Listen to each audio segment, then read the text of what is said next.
নমস্কার, আপনারা দেখছেন ভয়েস অফ অনির্বাণ, আমার ছোট্ট ইউটিউব চ্যানেল।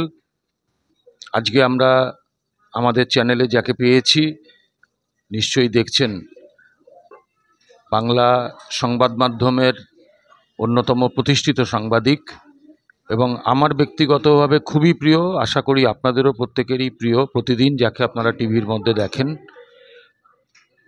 শ্রীমতী পিউ রায়। আপনাকে স্বাগত। আচ্ছা, আপনাকে একটা প্রশ্ন করব, যেটা হলো যে আপনি তো একজন স্কলার স্টুডেন্ট,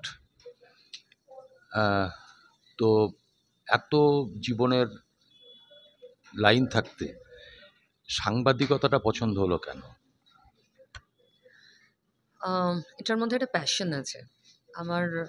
আমি যখন ক্যারিয়ার চুজ করব এরকম সময়, মানে জাস্ট কলেজ থেকে বেরোবো, তখন ভীষণ মনে হতো আমি এমন কোনো কাজ করব না যেটা গতে বাঁধা।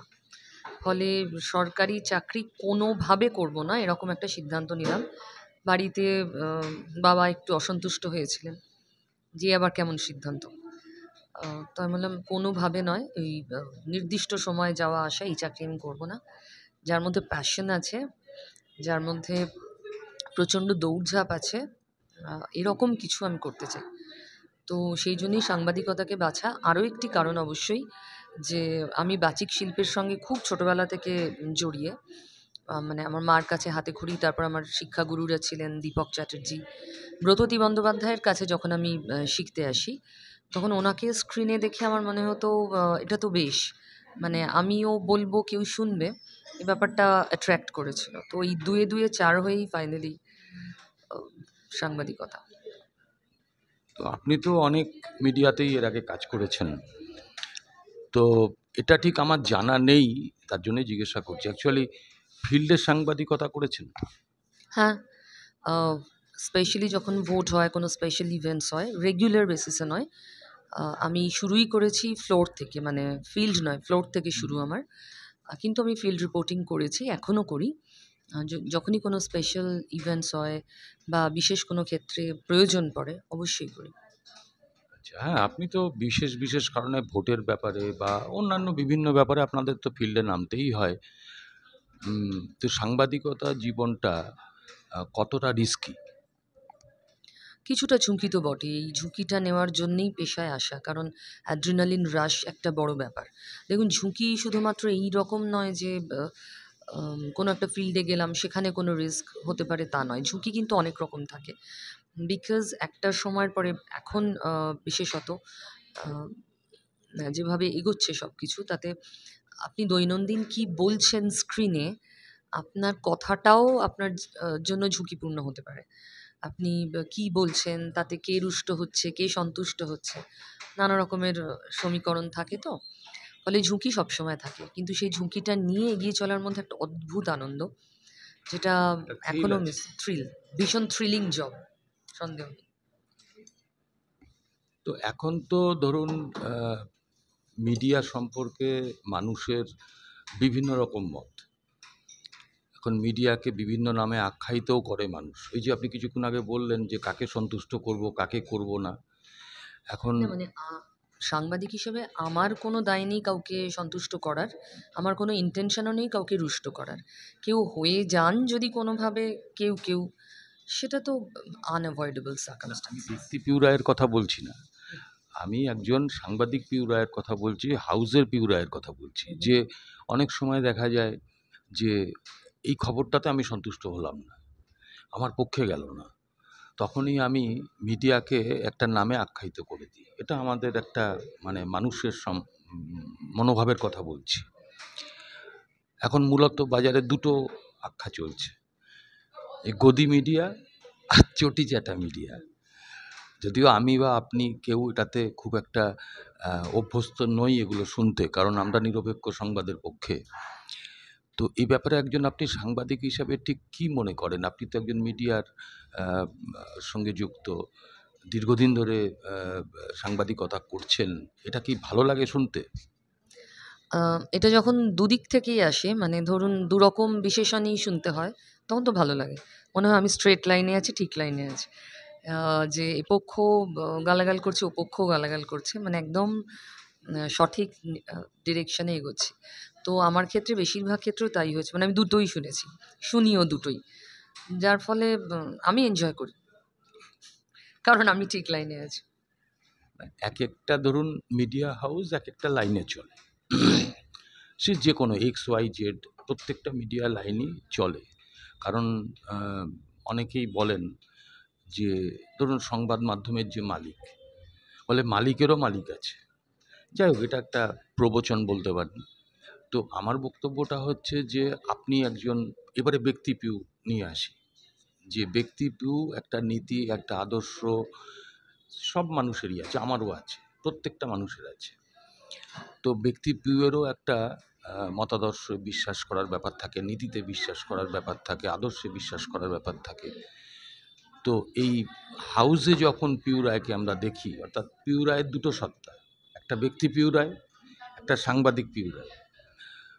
তো ব্যক্তি পিউ রায় সাংবাদিক পিউ রায়কে কখনো মানে প্রশ্ন করে যে আমি কি ঠিক করছি, বা আমি যেটা বলছি সেটা তো আমার কথা নয়, কিন্তু এই জায়গাটা কখনো কম্প্রোমাইজ করতে হয় ব্যক্তি পিউ রায়কে সাংবাদিক পিউ রায়ের সঙ্গে?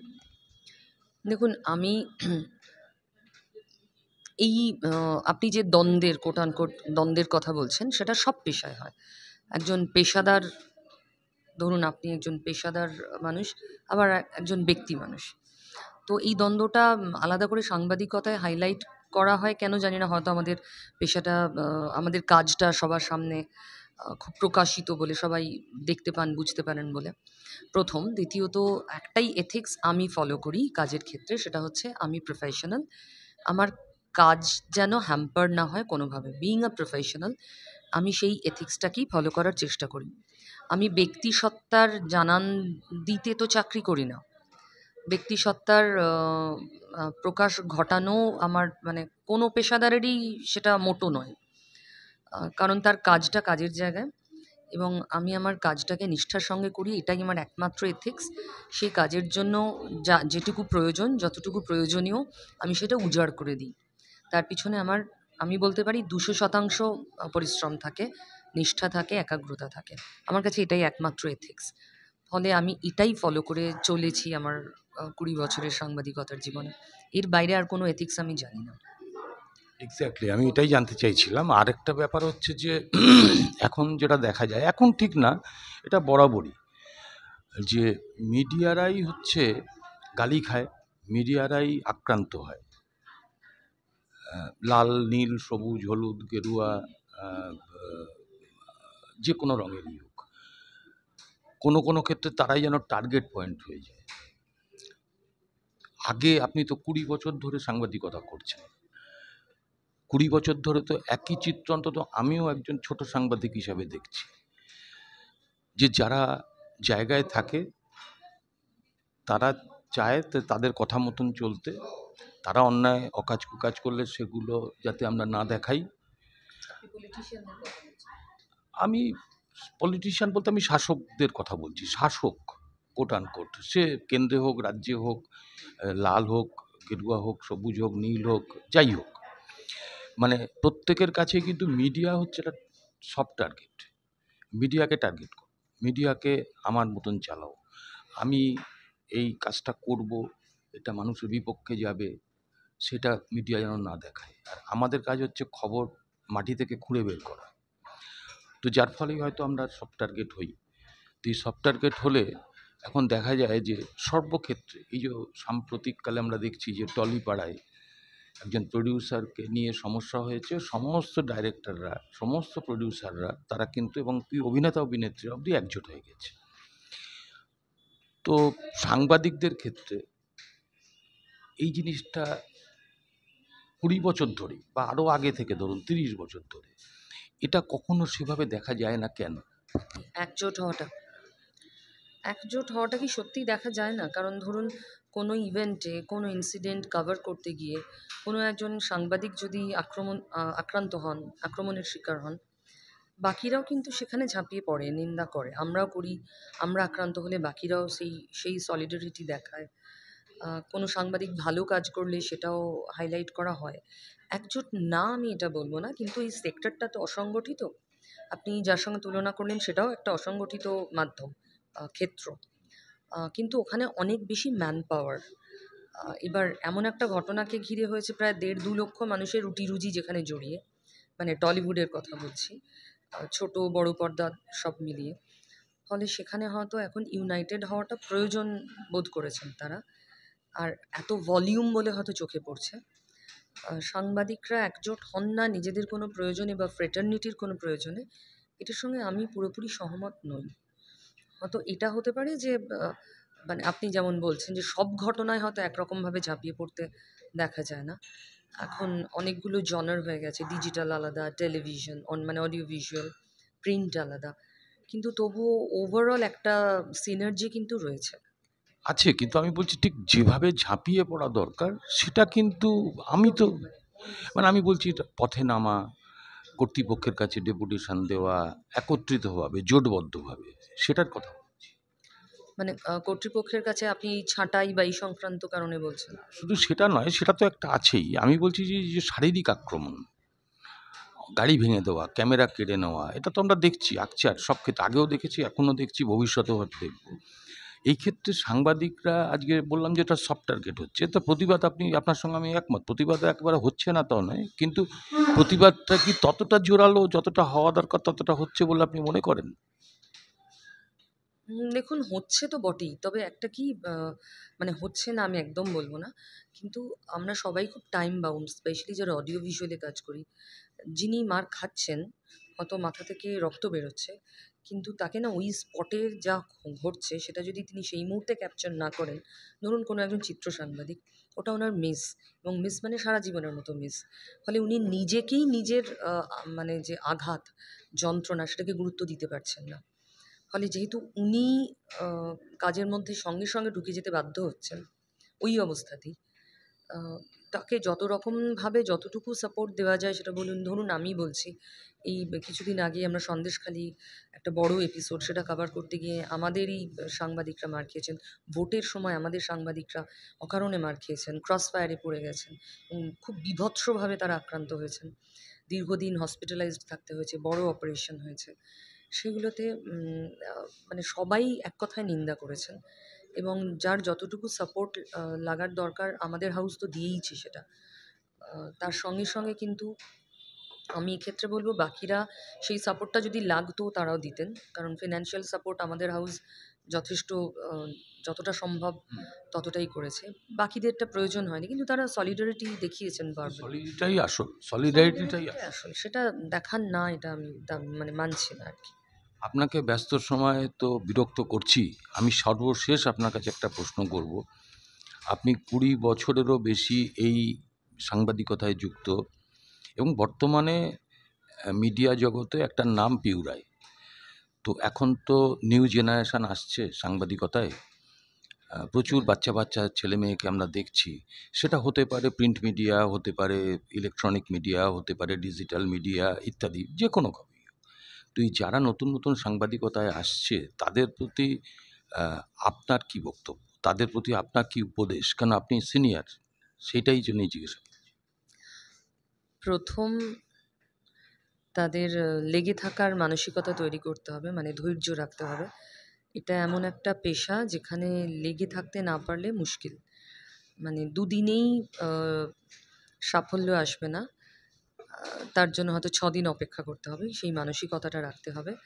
আর অক্লান্ত, আমি অডিও ভিজুয়ালের কথা বলছি যেহেতু আমি ওখানেই ২০ বছর কাটালাম। অক্লান্ত পরিশ্রমের জন্য তৈরি থাকতে হবে।